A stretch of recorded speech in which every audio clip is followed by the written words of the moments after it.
하루에도 수백 개씩 쏟아지는 경제 뉴스들. 복잡하고 재미없고 깊이가 없어서 실망하셨습니까?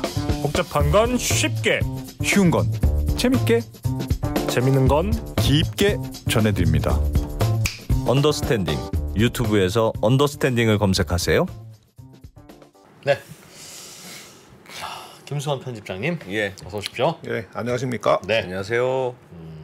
포스코가 뭐 잘못한 건 없죠? 뭐 포스코를 조지는 건 아니고요. 네.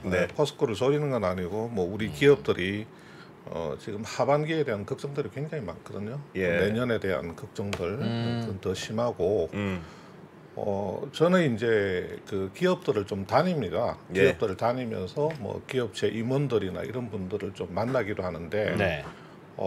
정말로 걱정들을 좀 많이 하세요. 그래서 요즘 특히 그래서 어떤 기업의 어떤 큰 회사의 CFO는 본인이 직접 그 직원들 재무 교육을 합니다. 본인이 직접 대표가 본인이 직접 지방도 다니고 본사 임원들의 그 재무 지식, 뭐 사실 뭐 재무 교육이라고 하는 게 뭐 어떤 뭐 회계 원리를 가르치는 게 아니고 예. 지금 회사가 어떤 상황에 있는지를 좀 재무적으로 임원들이 좀 절감을 해야 된다는 차원에서 교육을 하는 것 같아요. 그리고 또 어떤 회사는 또 CFO가 뭐 특별 지시를 해서 외부 강사를 불러서 그 임직원들 교육을 굉장히 강화하는 그런 게 실제로 많이 포착이 되고 있거든요. 예. 그래서 야 이게 그게 교육 이름도 무슨 특별 교육입니다. 특별 교육. 평소에 안 하던 교육이라는 그렇죠. 뜻이네요. 특별이라고 하는 것은 정례적으로 하는 교육이 아니라는 거죠. 예. 그 대기업의 임원들이요 대부분 보면 그 위치에 뭐 상무나 아니면 전무 부사장까지 올라가신 분들의 상당수가 오로지 본인의 그 사업만 보고 가십니다. 내 사업에서 돈을 버는 거. 그래서 좌고우면하지 않고 그 사업만 보고 가기 때문에 회사의 CFO가 볼 때는 본인 사업을 하는 게 그게 제일 중요하긴 한데 회사가 전반적으로 어떻게 돌아가고 요즘 같은 때 회사의 그 캐시플로우가 어떻게 돌아가고 있는지 이런 데 대해서 그 임원들이 한번 이렇게 들여다보고 회사의 재무제표도 이렇게 들여다보고 본인이 아 우리 회사가 이런 상황이구나 하는 걸 절감을 해야 되는데 예. 잘 모르는 거예요. 임원분들도 본인 사업만 뭐 죽자사자 하신 분들이기 때문에 그래서 이제 그런 분들한테 아, 안 되겠다. 지금 이걸 계기로 해서 임원들을 좀 특별히 정신무장을 시켜야 되겠다 해서 그렇게 하는데 요즘 제가 가서 요즘 정말로 그렇게 심각합니까? 그러면 대부분 위기가 아닌 적이 있었습니까? 그렇게 그건 그래요. 우리 맨날 회장님들은 위기를 항상 등에 식은땀을 흘리시잖아요. 네. 그래서 최근에 이제 포스코가 며칠 전에 포스코 최종호 회장이 예.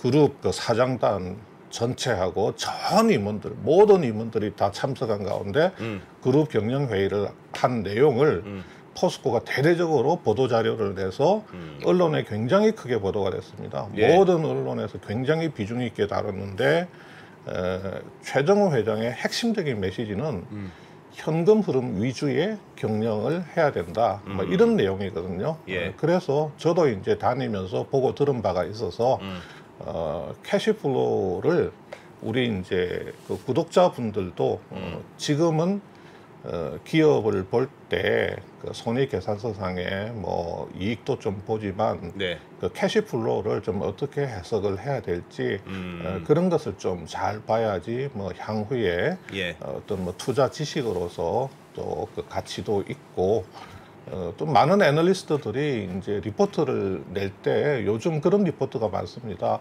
아 이제는 그 이익보다는 현금 흐름을 좀 봐야 될 때다 이런 이야기를 많이 하고 있거든요. 그래서 좀 도움이 되실 만한 그런 내용들 좀 말씀드리려고 하고요. 알겠습니다.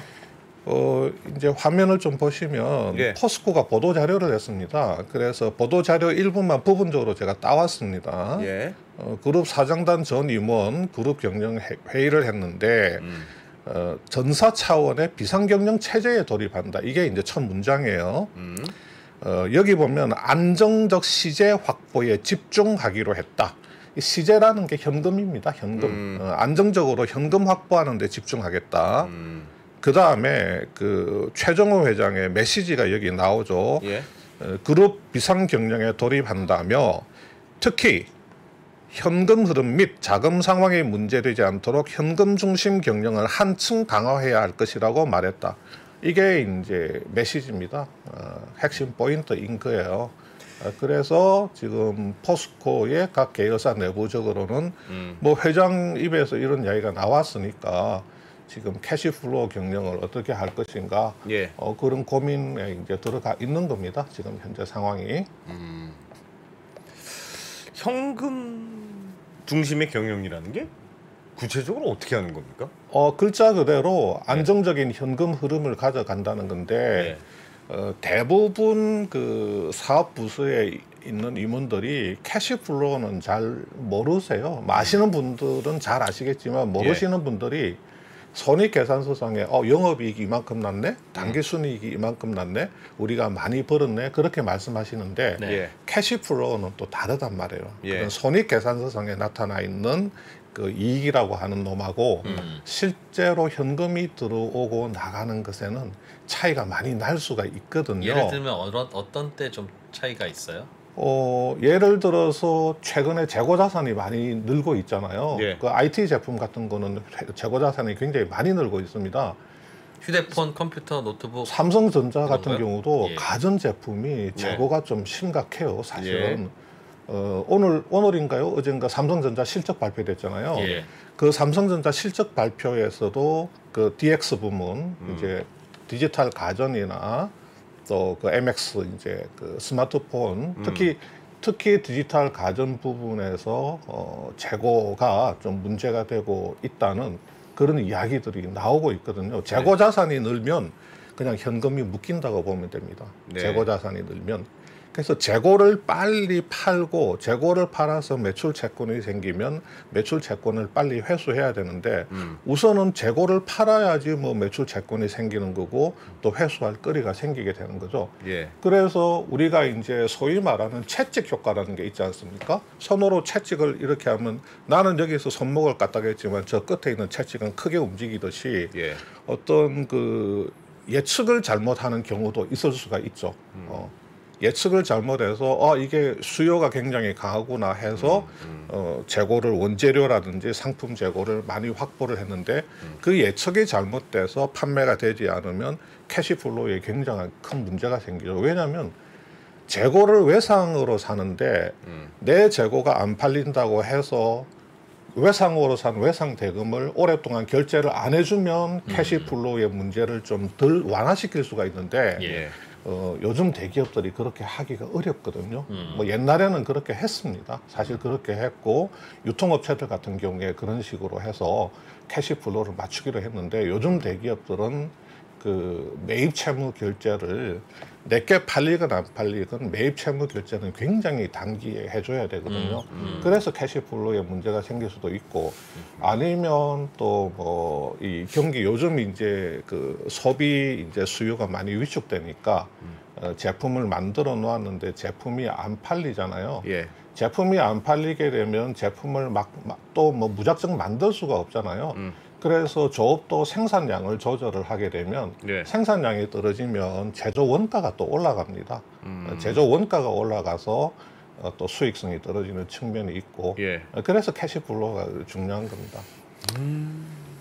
자, 그래서 지금 이게 표를 한번 보시면 이게 그 미래셋 그 리서치 센터에서 갖고 온 표인데요. 예. 보시면 국내 기업의 재고 자산하고 좀 전에 말씀드린 매출 채권 추이가 최근에 이렇게 재고가 쭉 올라가고 있죠. 전체적으로 그렇다는 예. 뜻이군요. 예. 자, 이게 이제 분기별 데이터가 존재하는 제조업을 다 대상으로 해서 예. 뽑아보니까 이런 식으로 매출 채권도 이렇게 올라가고 있다는 겁니다. 이게 그 해외의 상황도 비슷해요. 이게 또 상당히 좀 이게 재미있는 표입니다. 이 재미있는 표인데 이게 뭐냐면 그 미국의 그 소매 유통업체 베스트바이 있잖아요. 예. 베스트바이의 CCC, 그러니까 캐시 컨버전 사이클이라 해서 현금 전환 주기와 이 네. 재고와의 관계를 나타낸 그림이거든요. 네. CCC는 이제 그 물건을 원재료로 사가지고 물건을 만든다든지 아니면 뭐 상품을 사와 가지고 판매를 하고 그 매출 채권을 회수를 하는 데까지 걸리는 그 기간을 말하는 거거든요. 예. 현금 전환 주기라는 게 이 그림에 보시면 여기 리시버블이라고 하는 거는 매출 채권을 말하는 겁니다. 여기 CCC는 현금 전환 주기고 예. 여기 페이어블은 이게 이제 매입 채무를 말하는 거죠. 뭔가 원재료나 상품을 외상으로 이렇게 사오는 걸 말하는 거죠. 여기 이제 인벤토리는 뭐 재고를 말하는 재고. 거겠죠. 예. 이 그림을 보시면 이 파란 하늘색 선이 매입 채무인데 여기 밑에 있는 요게 재고. 이제 재고 아닙니까? 예.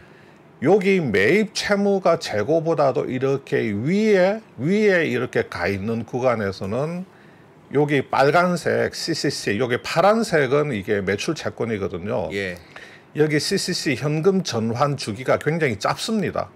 짧죠 여기 이렇게 밑으로 내려와 있잖아요. 예. 예. 이 인벤토리라는 것은 회사의 재고가 얼마나 오랫동안 묶여 있느냐. 예. 60일 만에 재고가 나가느냐, 80일 만에 아. 재고가 나가느냐. 재고가 묶여 있는 기간이기 때문에 이게 올라가면 안 좋습니다. 재고는 빨리빨리 짧은 기간에 나가줘야 되는 거잖아요. 네, 네, 네. 여기 하늘색 매입 채무는 길면 길수록 좋습니다. 돈을 안 주고 회사가 현금을 오랫동안 보유를 하고 있는 거거든요. 머물고 있는 거죠. 그렇죠. 머물고 있는 겁니다. 네.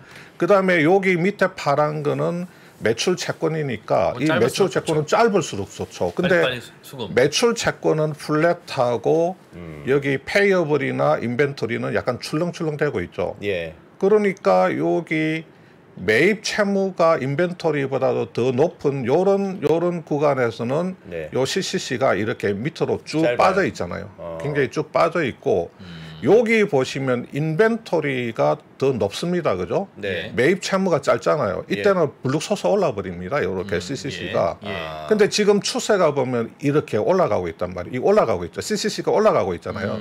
그러니까 미국의 베스트바이 같은 이 소매 체인에서도 여기서부터 계속 올라갑니다. 이렇게 계속 올라가고 있는데 저는 이 그림을 보면서 약간 조금 어리둥절했던 게 이 CCC가 지금 마이너스로 이렇게 가 있는 구간이 있습니다. 이렇게. 예. 예. 이거는 매입 채무를 엄청나게 늦게 결제를 해줘가지고 오히려 회사 재고가 팔리고 매출 채권이 결제가 되었는데도 최대한 매입 채무 결제를 늦춰가지고 회사가 현금을 오랫동안 안고 있으면서 그 현금을 막 활용을 한다. 뭐 그런 이야기가 될 수가 있거든요. 네. 이게 마이너스 0 밑으로 현금 전환 주기가 0 밑으로 간다는 거는 like a 쿠팡. 그렇죠. 뭐 쿠팡도 그렇게 말할 수 있습니다. 예, 쿠팡도 그런 경우에 돈은 해당될 받고 수 있는데 돈은 갖고 있고 안 주고 있고 그런 상황이잖아요. 예. 그래서 그렇죠. 이게 그래서 이제 지금 이 그림상으로도 여기 인벤토리가 지금 페이어블을 뚫고 올라가고 있고 그래서 네. 자연스럽게 CCC가 이렇게 올라가는 지금 올해 2022년에 들어와 가지고 하여튼 이게 작년 하반기 때부터 지금 네. 그런 추세를 보이고 있는데 우리도 뭐 그렇게 크게 다르지 않을 수가 있습니다. 우리 기업들의 지금 캐시 플로우도 이와 유사한 그런 상황이 올 수가 있다는 겁니다. 재고가 쌓이니까 돈이 안 돈다. 그런 거네요. 네, 그렇습니다. 그러면 이제 포스코 홀딩스 한번 볼게요. 예. 이 지금 포스코 홀딩스를 볼 수밖에 없는 게 포스코가 지주회사로 이렇게 변신을 하면서 지금 현재의 그 포스코는 신설 법인으로 돼가지고 3월달 한 달치 재무제표밖에 없어요. 예. 이 포스코 홀딩스라고 하는 이 회사가 그냥 옛날 기준으로 그냥 그 포스코 막 포스코 인터내셔널 뭐 포스코 에너지 뭐 포스코 건설 이런 회사들을 갖고 있는 그 옛날에 그 포스코로 예. 간주를 할 수가 있거든요. 그래서 여기 포스코 홀딩스 1분기 올해 1분기에 이렇게 보시면 뭐 영업이익이 이제 한 2조 2천억 정도 났잖아요. 예. 여기 보시면 그 다음에 여기 보면 단기 순이익도 한 1조 9천억 정도 나 있습니다. 예. 근데 1분기 연결 현금 흐름표에 가서 보면 이게 얼마입니까? 이게 원 단위니까 94억? 94억이에요. 저거밖에 안 돼요? 영업 활동 현금 흐름이 94억밖에 안 되는 거예요. 이게 영업 이익이 2조 2천, 또 분기 순이익이 1조 9천인데 영업 활동 현금 흐름이 94억밖에 100억이 안 되는 겁니다. 물론 이유가 있습니다. 뭐 예. 설명을 드리겠지만 그러니까 최정호 회장이 볼 때는 야 이거 앞으로 하반기에 지금 벌써 하반기 들어가서 하반기에 뭐 철강업계도 조금 상황이 안 좋을 수도 있고 예. 포스코의 신규 사업들도 하반기에 안 좋을 수 있고 내년이 더 어려울 수 있는데 이게 당장 눈에 보이는 캐시플로우라는 게 지금 이런 형태로 나오니까 현금 흐름 위주의 경영을 해야 된다고 그렇게 이야기를 할 수가 있는 거죠. 예. 그래서 한번 그 포스코 홀딩스의 현금 흐름을 이렇게 들어가 보면 자 이게 단기 순이익이라고 하는 것은 우리가 그냥 손익계산서 상의 숫자인 거거든요. 예. 이 손익계산서 상에 나타난 숫자를 현금 흐름으로 교정을 하려고 하면 여기 밑에 있는 것처럼 감가상각비 같은 거는 현금이 안 나간 비용이니까 예. 이런 숫자를 더해줘야 됩니다. 그렇죠. 그 다음에 여기 법인세 비용이라고 나와 있잖아요. 예. 이 법인세 비용은 회사가 실제로 법인세를 낸 돈이 아닙니다. 그냥 회사가 결산을 하면서 우리가 얼마 이익을 냈으니까 나중에 내야 되겠지. 유효 법인세율을 곱해가지고 우리가 이만큼 법인세 비용이 들어서 해서 법인세 비용을 차감하고 단기 순이익을 뽑아내는 거기 때문에 돈이 나간 게 아니에요. 예. 그래서 캐시플로우에서는 이걸 더해줘야 되는 겁니다. 그렇게 이런 굵직한 그 놈들을 조정을 해주면 예. 여기 보면 1조 3천억이 플러스가 되잖아요. 네. 그러니까 단기 순이익 1조 9천에 1조 3천억 원은 더하니까. 조정해서 플러스가 되는데 두 번째 조정이 들어가야 됩니다. 그게 뭐냐면 영업 활동에서 발생하는 자산과 부채가 증가했느냐 감소했느냐에 따라서 현금 흐름에 미치는 영향을 또 조정을 해주는데 예. 영업 활동을 하게 되면 매출 채권, 재고 자산 이런 자산이 생기잖아요. 영업 자산이. 예. 그 다음에 또 영업 부채가 생깁니다. 매입 채무 같은 거, 선수금 같은 거 이런 미지급금이 또 생기잖아요. 예. 매출 채권이 증가한다. 현금 흐름에는 굉장히 안 좋은 영향이죠. 음. 재고 자산이 증가한다. 안 좋은 영향이죠. 예. 선수금이 증가한다. 좋죠. 돈이 들어오니까. 매입 채무가 증가한다. 원재료 갖고 오고 돈 안 주고 개기고 있으니까 현금 흐르면 좋죠. 그래서 이런 영업 관련된 자산이나 부채가 늘었느냐 줄었느냐. 감소했느냐를 예. 가지고 예. 플러스 마이너스를 시켰는데 그게 2조 3천억 마이너스로 결산이 된 겁니다. 그러니까 앞에서 단기 순이익 1조 9천에 현금 흐름과 상관없는 뭐 비용 같은 거 이런 거 수익 같은 거 다 조정해서 1조 3천억 더해줬는데 네. 여기서 2조 3천억이 빠져버리고 마지막에 법인세 지급으로 9,800억 법인세 지급으로 이거는 실제 지급액입니다. 예. 앞에 법인세 비용은 그건 아니고 1분기니까 세금 낼 날짜가 됐으니까 됐다는 거죠. 그렇죠. 그러니까 네. 전년도 실적에 대한 법인세를 그 다음에 3개월 이내 내야 되니까 3월 31일 날 내야 되잖아요. 예.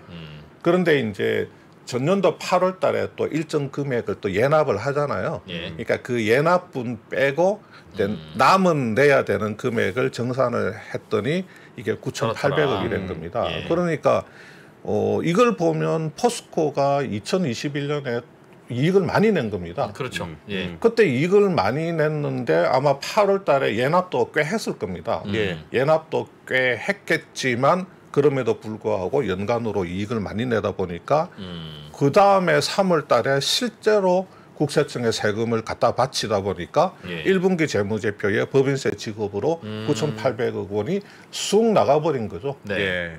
그러니까 뭐 1, 2조 이익을 냈지만 영업 현금 흐름이 이렇게 94억으로 황당하게 이렇게 쪼그라들어 버리게 된 거죠. 예. 2조 3천억 나간 영업활동 자산 부채 변동 저거는 그 매출을 돈은 그러니까 철강은 주고 돈은 못 받은 게 저렇게 많다는 뜻이겠가 보죠.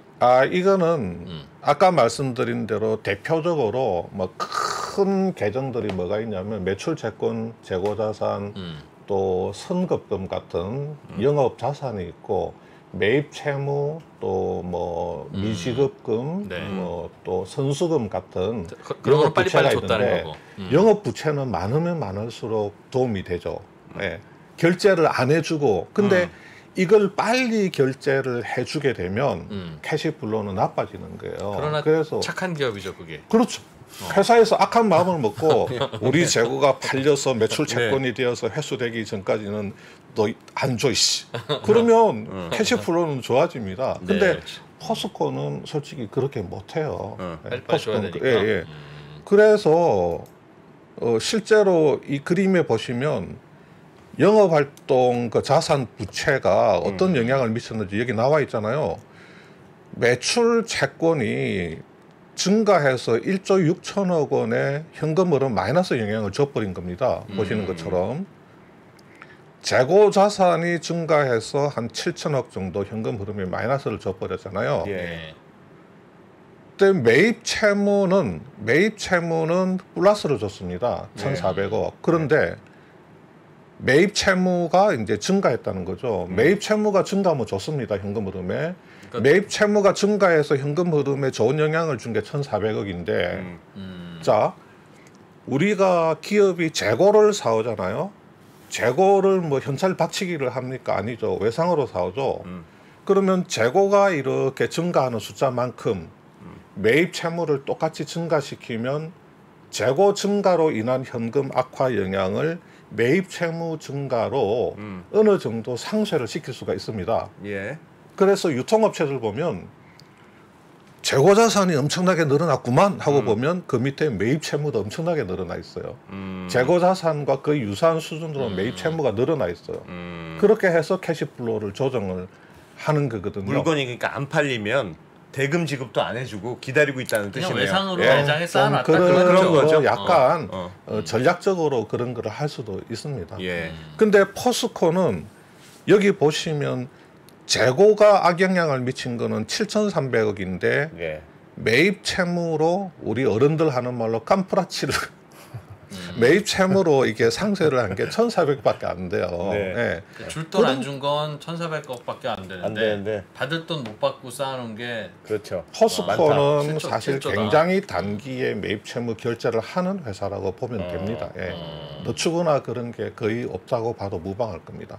그래서 이 부분에서 영향을 받다 보니까 영업활동 자산 부채가 현금 흐름에 미친 마이너스 효과가 요 밑에 집계된 것처럼 2조 3천억 원이 이렇게 요 표에 보시면 2조 3천억 원이 표에 이렇게 나와 있는 겁니다. 그러면 최 회장은 매출 채권 안 받아오는 거는 그거는 어떻게 팔아야 되니까 야 우리가 못 받으면 지급도 천천히 해줘 이런 뜻입니까? 현금 흐름 중심의 경영. 그런 얘기죠. 매출 채권 열심히 그 회수하고 네. 재고 자산 좀 회전율 이렇게 높이고 예. 자금 확보할 수 있으면 미리 지금 A급 채권들이 금리가 지금 7% 안팎이잖아요. 네. 아, 뭐 깜짝 놀랄 일이죠. A급 채권이 금리가 지금 채권 발행 금리가 7% 8%를 한다는 거는 그러면 그 밑에 B급으로 가게 A급이 되면 어떤 회사인데 연 7%로 사채를 발행? A급도 뭐 싱글 A, 뭐 더블 A, 뭐 트리플 A는 거의 없으니까. 예. 지금 회사채 발행 금리가 A급 회사채가 지금 7%까지 올라가 있다는 겁니다. 엊그저께 그 경제신문에 그 일면 뉴스 아닙니까? 그래서 야 이거 A급 회사채 괜찮은 회사들이죠. 우리가 불안해하는 뭐 DB 뭐 아니죠. 이런 굉장히 누구나 아는 회사고 저 회사가 결제를 못할 가능성은 없으니까 A 등급인데 와. A 등급에서 금리가 회사채 발행 금리가 7% 같으면 불안해하는구나. 엄청난 거죠. 지금 예. 그런 상황들이 나타나고 있다는 거죠. 그래서 지금 뭐 최정우 회장이 야 매입 채무 넣죠 뭐 이런 거는 아닐 터인데 지금 경각심을 주는 겁니다. 그래서 예를 들면 매출 채권 횟수나 재고 자산 매출 채권 회전율이나 재고 자산 회전율을 올리고 좀 싸게 그 현금을 확보할 수 있으면 현금을 확보를 하고 그런데 이제 최정우 회장이 하는 이야기는 투자할 수 있는 데는 좀 과감하게 투자를 해라. 그런 데는 돈을 또 쓰라고 이야기를 합니다. 또 뭐 투자하는 건 어쩔 수 없죠. 뭐 현금 흐름 중시 경영을 한다고 해서 투자를 안 하고 투자할 돈을 세이브하게 되면 그건 뭐 미래 성장이 담보가 되지 않는 것이니까요. 그래서 예를 들면 포스코 케미칼 같은 회사는 예. 조금 약간 예외입니다.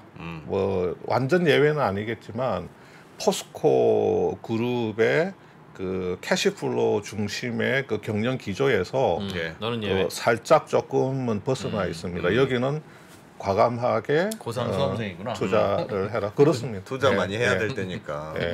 그렇습니다. 그래서 좀 전에 말씀드린 영업자산 부채 이 부분이고 포스코 케미칼 이렇게 한번 볼게요. 예.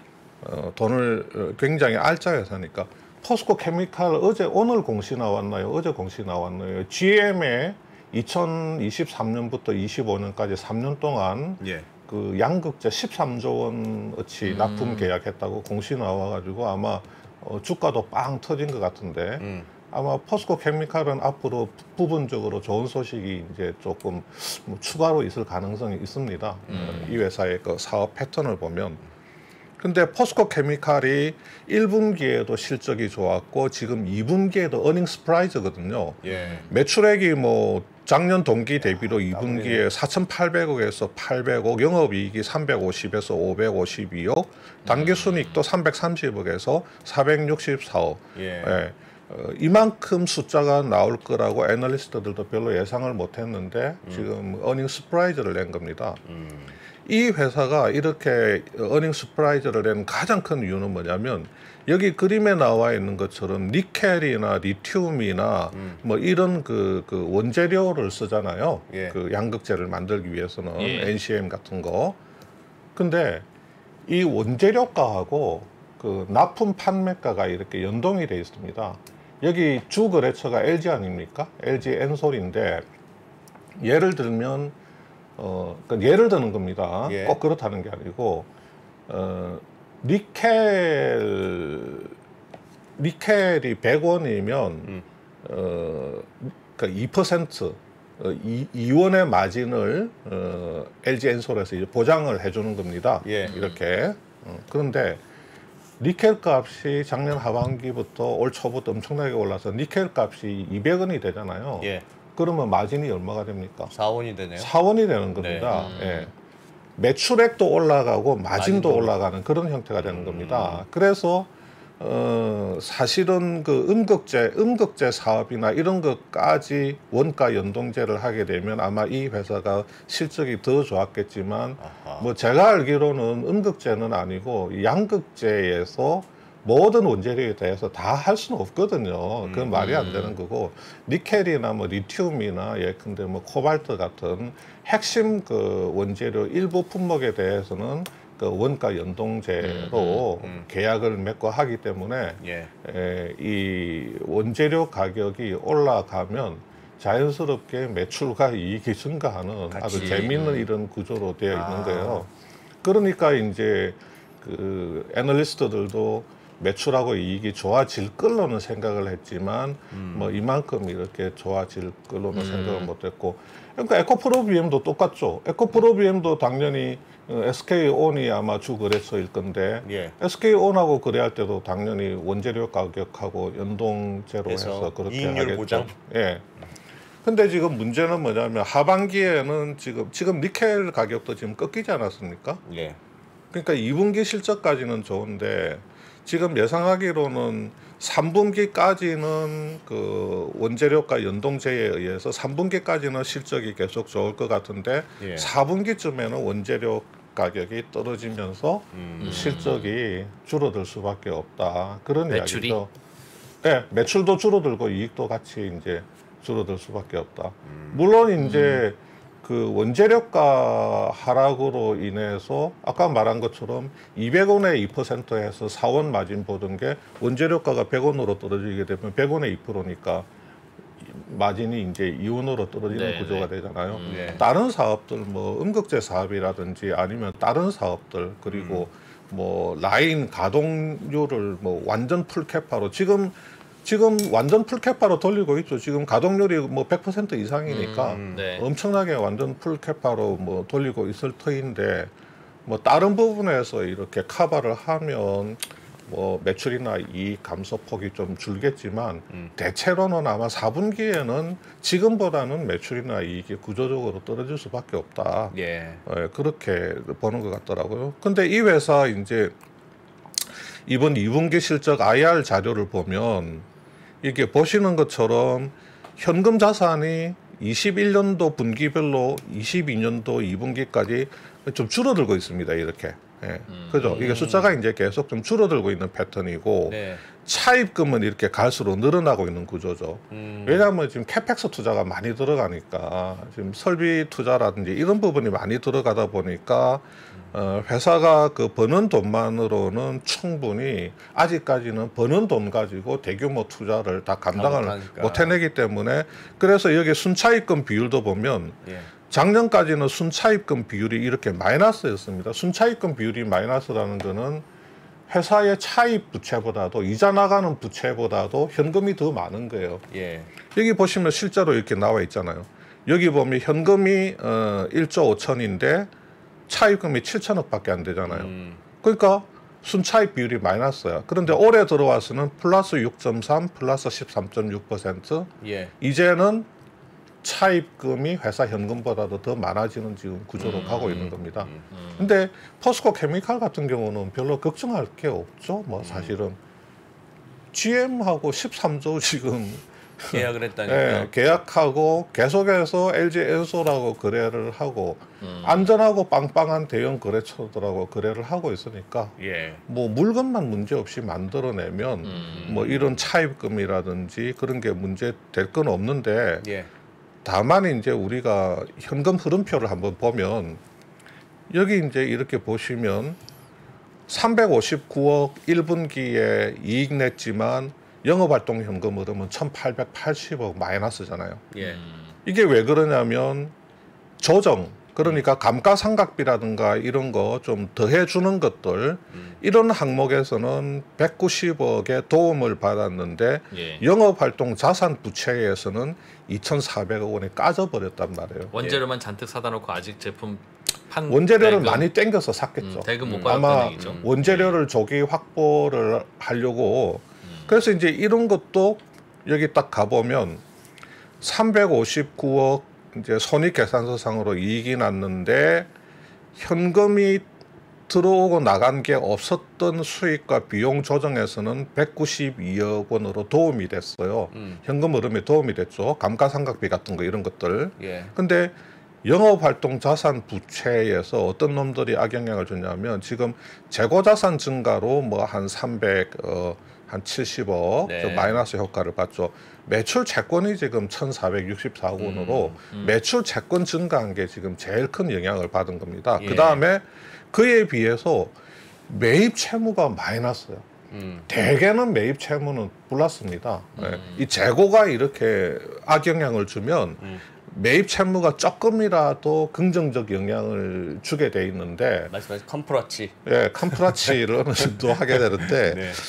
캄프라치 참 몇십 년 만에서는 이 매입 채무가 마이너스라는 이야기는 뭐냐면 원재료 납품하는 그 거래처 애들, 저 기업들한테 선금 줬다는 얘기지. 제때 그냥 잘 줬다. 받는 대로 별 텀 없이 그냥 빵빵빵 줬다는 이야기입니다. 착한 기업이네. 심지어 구해오라고 선금도 준 것 같아요. 그것도 마이너스가 됐죠.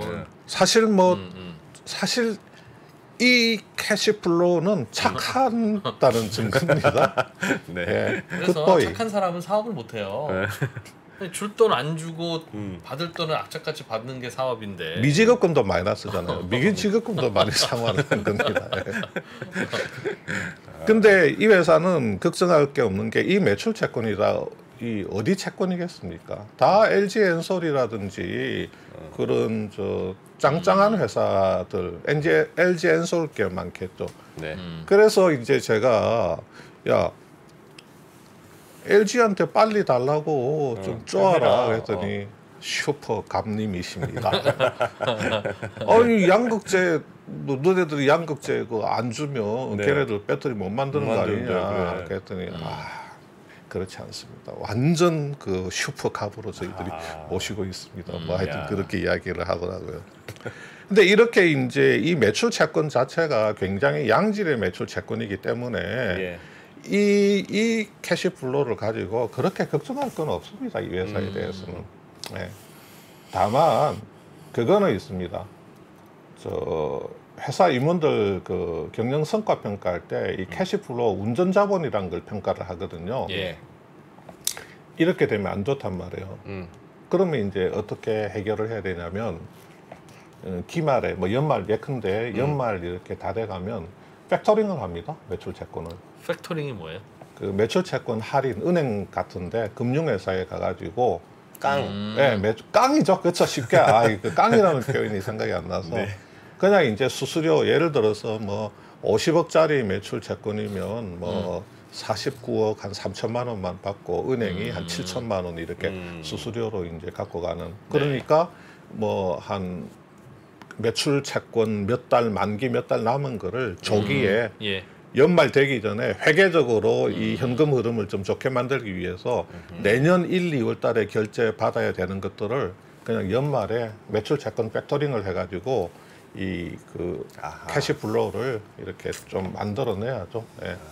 뭐 그렇게 하고 또 뭐 이런 결제들은 뭐 이렇게 뭐 뭐 이렇게 계속해서 매출 채권이 발생되기 때문에 아주 일시적이라고 말을 하기는 어렵지만 계속해서 지속적으로 꾸준하게 현금화되어 가기 때문에 예. 뭐 걱정할 부분은 아닙니다. 다만 보니까 재고를 그러니까 이 재고 자산이라고 하는 게 아마 원재료 재고 비중이 좀 높을 것 같아요.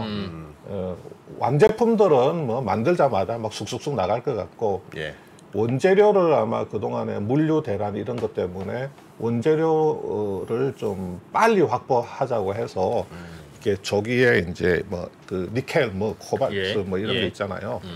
그런 것들 조기에 좀 확보해서 계속해서 재고 쪽에서 현금 흐름에 좀 안 좋은 영향을 주고 있는 게 아니냐 그렇게 생각이 됩니다. 그러니까 포스코 케미칼이 이런 구조니까 당연히 에코프로비엠도 거의 똑같겠죠. 뭐 회사 똑같은 그렇겠죠. 회사니까. 예. 그래서 에코프로비엠을 가보면 똑같습니다. 여기 보시면 여기 뭐야? 여기 뭐 영업이익이 400억이고 예. 1분기 순이익이 300억이지만 여기 가서 보면 영업활동 현금 흐름은 여기 나와 있죠. 마이너스 1638억인데 보면 예. 이게 뭐 거의 그 저 포스코 케미칼하고 포켓하고 거의 비슷한 구조로 그렇게 됐다고 봐야죠. 네. 그러니까 회사가 확장하려면 캐시가 많아야 되네요. 네. 돈이 근데 없으면 이런 회사들은 현금 흐름표를 손님도 못 보고 받겠네. 영업활동 현금 흐름이 왜 이렇게 마이너스야? 이거 무슨 장부상의 영업이익이 장부상의 이익이구만. 뭐 그냥 장부에서는 숫자에 불과하고 막 그렇게 생각하시면 안 되고 예, 어떤 신문에서 그렇게 써놨던데 그렇게 생각하시면 안 되고 예. 현금 흐름 여기는 장사가 잘 돼 가지고 지금 현금 흐름이 이렇게 나온다고 봐도 돼요.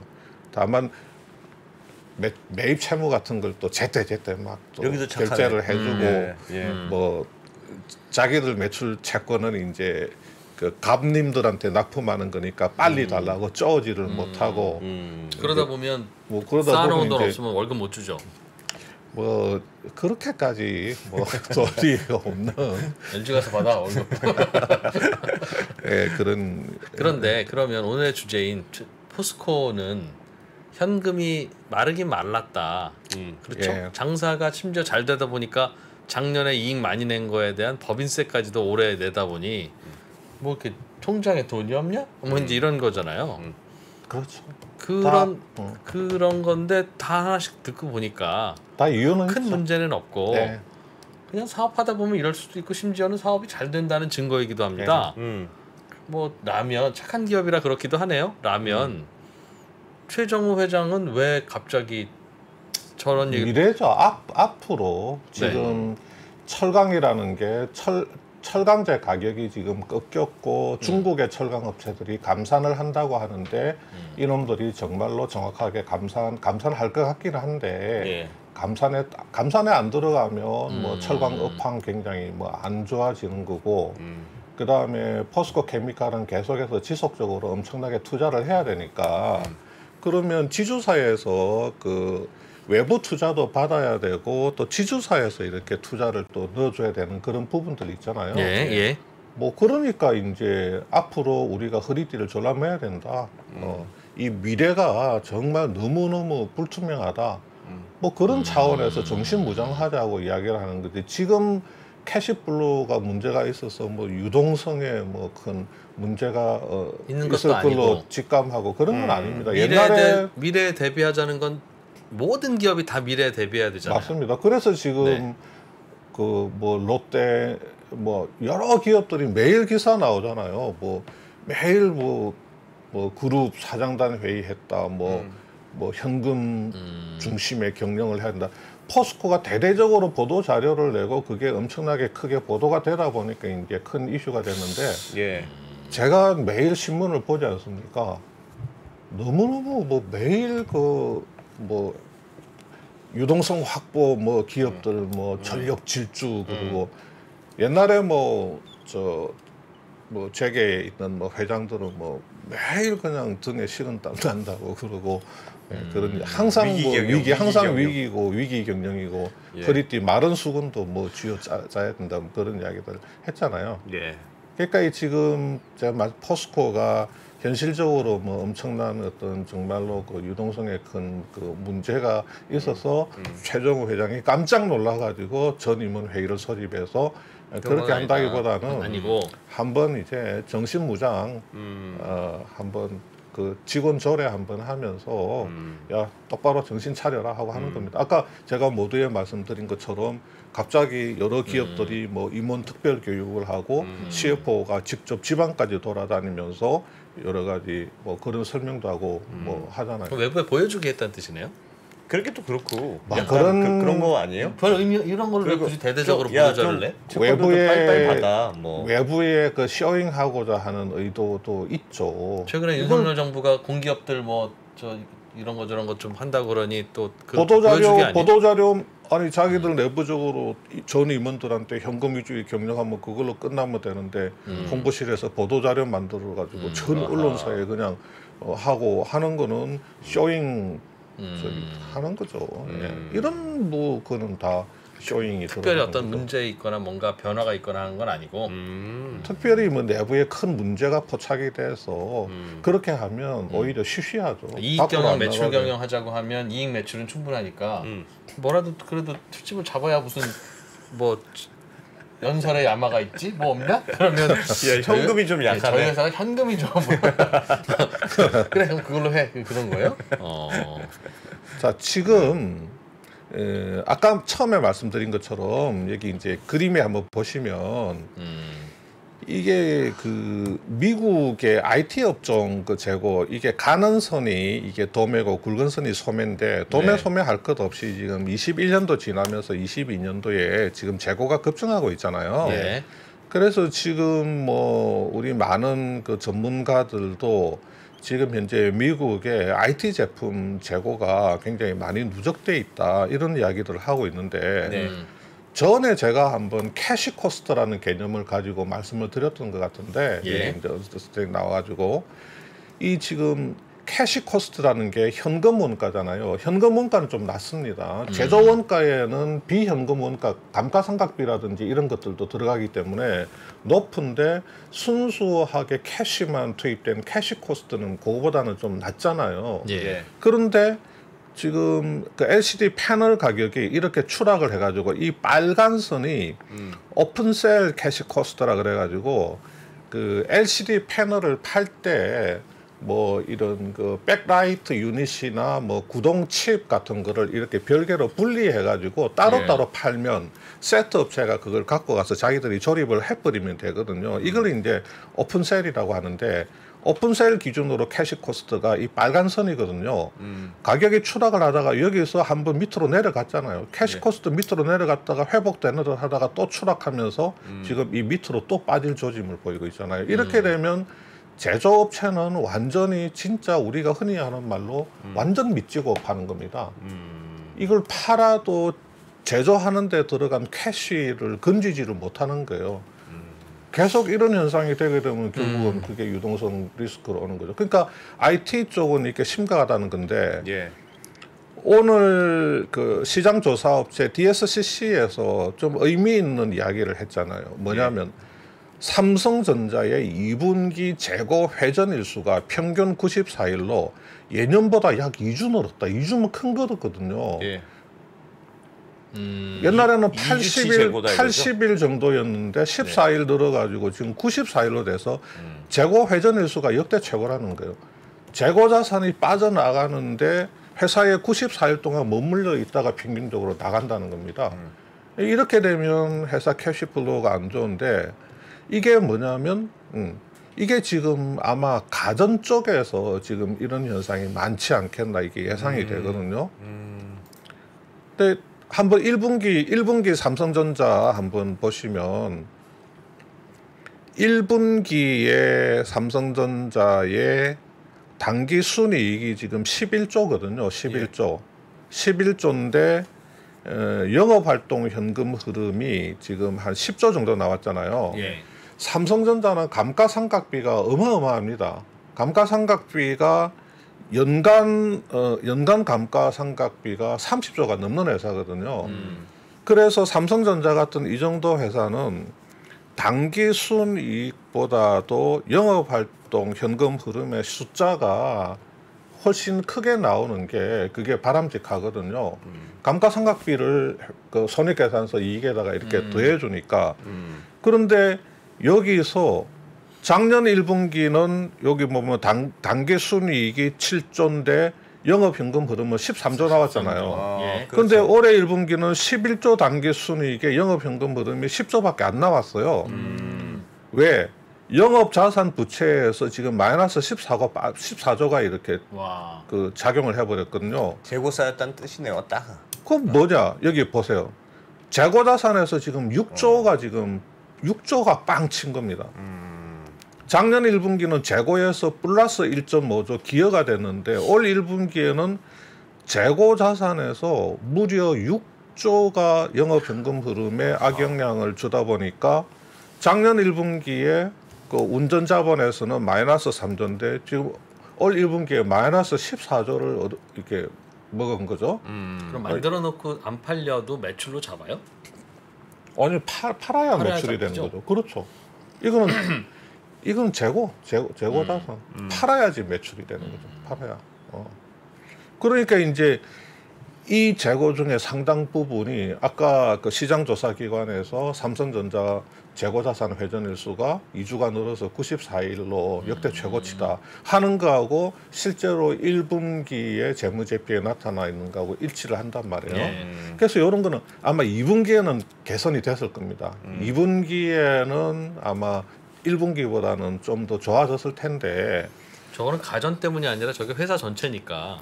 네, 회사 전체니까 디램이고 이제 휴대폰이고 다 재고가 많다는 뜻이겠네. 예, 설마 냉장고 재고 많다고 가전이 삼성전자. 이제 좀 가장 조금 안 좋은 상황인 것 같고 물론 이제 뭐 반도체라든지 그 외에 뭐 스마트폰이라든지 이런 데 이제 예. 이게 막 품목별로 나와 있지는 않으니까요. 뭐 제품, 원재료, 반제품, 뭐 제공품 이렇게 나와 있지. 예. 뭐 스마트폰, 뭐 반도체 이렇게 나와 있지는 않으니까 우리가 밖에서는 알 수는 없는데 제가 이렇게 뭐 여러 사람들 이야기를 들어보니까 하여튼 디지털 가전 쪽에 재고가 좀 상황이 안 좋다. 왜냐하면 미국 소매 유통 채널에 재고가 쌓여 있으니까 그런 이야기를 많이 하더라고요.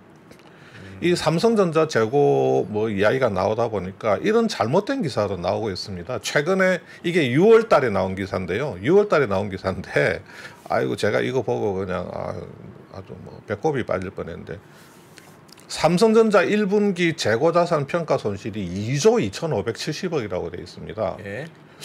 와 이거 아무리 그래도 한 분기에 2조 2,570억 원이라고 해서 제가 찾아봤어요. 재고자산 평가 손실이 7,700억입니다 1분기에. 근데 왜 2조가 없었어요? 재무제표를 잘못 본 거죠.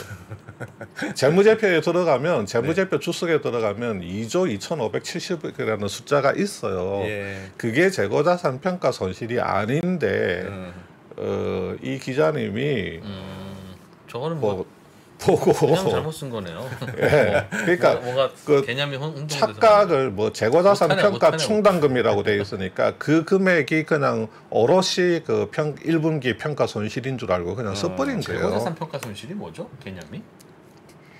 삼성전자 같은 경우는 여기 나와가지고 몇 번을 재고평가 손실에 대해서 그렇게 설명을 하고 옛날에 저 김도년이도 나와서 NRB 평가에 대해서 이야기하고 저도 NRB 한두 번 이야기를 한 것 같은데 네. 그냥 다시 한번 그냥 얘기해 주세요.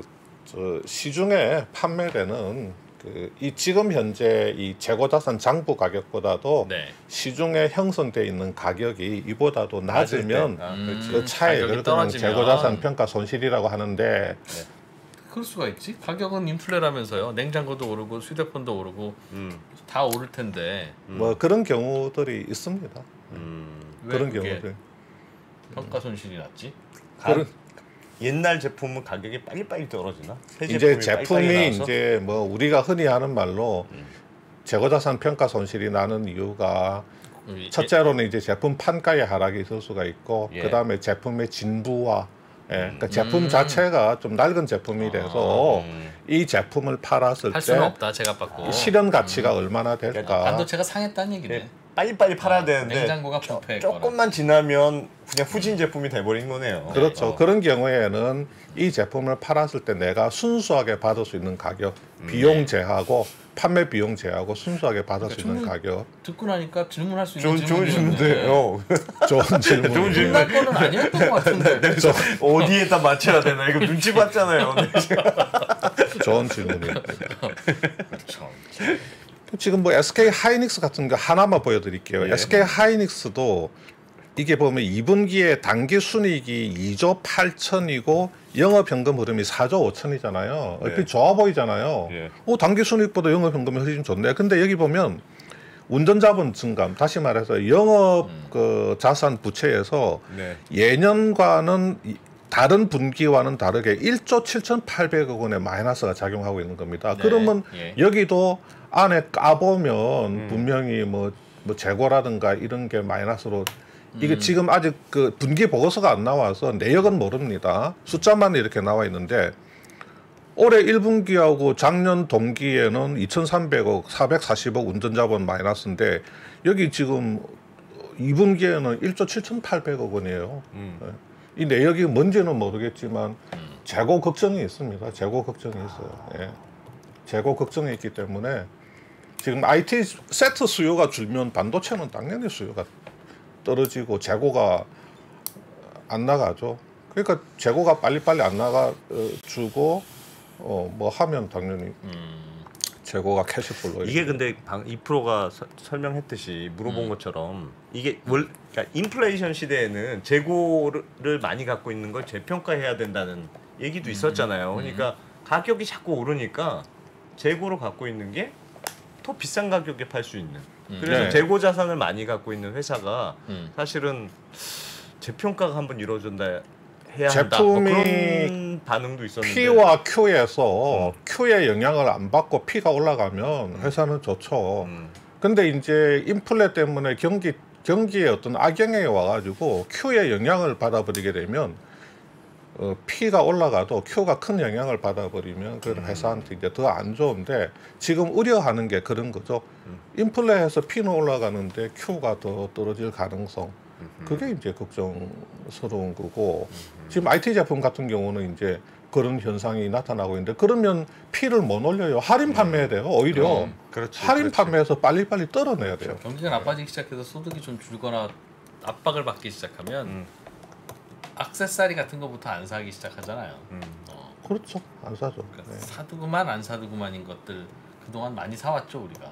그러니까 맞아요. 그런 모양이네. 네. 그게 갑자기 다 이제 그거부터 멈출 것이다. 야, 지금 집에 가전제품 2년 동안에 얼마나 많이 교체했습니까? 집에 앉아서 TV 교체하고 그냥 OTT 봐야 되니까 큼직하고 그것까지 걱정입니다. 채팅창에서는 예. 유튜브에서는 아침에 했던 얘기 저녁에 또 해주는 건데 뭘 그러냐. 그럼 제가 몰라서 질문했겠습니까? 아니 내가 몰라서 질문했겠냐고요. 제가 그럼요. 경제 유튜브만 5년째고 지금 경제 프로그램만 10년째입니다. 우리 구독자들을 위해서 이제 툭 하고 던지고 또 하고, 또 이제 또 하고. 뭐 그러는 거죠. 뭐. 그때 가끔 생각 안 나기도 해. 어떻게 다 기억해? 네, 네. 그러나 처음 듣는 얘기는 없다. 거의. 그렇지. 어디선가 우린 거의 다 들어봤다. 네. 그럼요, 당연하죠. 네. 알겠습니다. 네, 아, 시간이 다 됐네요. 예. 김수환 편집장님 보내드리고 네. 저희는 7시 45분에 또 옵니까? 또 옵니다. 오늘 아주 재밌는 거 합니다. 여러분들 궤도라고 하십니까? 궤도? 사이언스, 과학, 궤도? 궤도를 돌다 돼. 아. 유튜버 궤도라고는 아주 유명한 분이 그분이 있는데 오세요? 궤도를 모셨습니다. 그래서 우주 밖에서 찍은 사진들 잔뜩 보여드릴 겁니다. 네. 7시 45분에 뵙겠습니다. 고맙습니다. 전자신문과 3프로TV가 투자에 대한 고민을 함께 나누는 자리를 마련했습니다. 향후 주식시장이 어떻게 될지 하락장에서 매매하는 방법과 그리고 부동산에 대해서도 함께 이야기해 보겠습니다. 자세한 사항은 3프로TV 영상 하단 유튜브 커뮤니티를 확인해 주세요.